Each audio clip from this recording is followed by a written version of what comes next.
Sat Shri Akal ji. My name is Vipul Ujwal and I am a member of State COVID Control Room. I am here for the daily media briefing brought to you by Control Room. Today is the 66th day of sharing information about Punjab State's efforts for controlling the coronavirus situation in the state. Till date, coronavirus has infected 57,07,000 people and caused 3,52,700 deaths worldwide. However, 24,50,000 people were recovered, meaning an average recovery rate of 43%. In the case of India, it has infected 1,53,200 people, including 4,365 deaths. However, almost 64,700 people have fully recovered from this disease, taking the recovery rate to 42%. Government of Punjab is leaving no stone unturned to ensure safe and speedy journey of all the Punjabi residents that are stranded in various states or countries and are willing to come back to the state. In this regard, total 18,070 people were brought back to Punjab through 819 buses.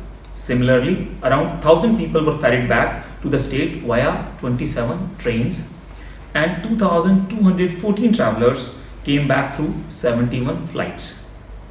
21,664 people travelled back through their own vehicles.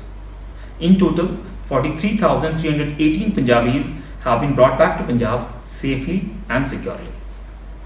To contain the spread of the virus, the Punjab government is testing maximum number of samples, especially the sample of suspected cases.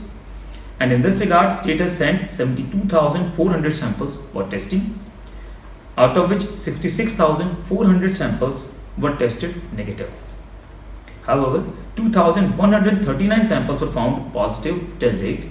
Yesterday, this figure of positive cases was 2,106. Unfortunately, 40 people have died till date and 1,918 people are totally recovered. This means that our state's recovery rate is 90%, which is more than the double of the recovery rate of world as well as the national recovery rate. Once again, we would like to remind you that we are going to celebrate World No Tobacco Day on 31st of the May. Let's pledge to stay away from all the forms of tobacco and also bear it in mind that in current corona situation, smoking tobacco reduces your lung capacity, whereas chewing tobacco increases the risk of spread of virus because of spitting. In the end, we thank you all for your support in this battle against the coronavirus, and please remember to maintain social distance and keep your hands clean. Stay home, stay safe and stay healthy. Thank you.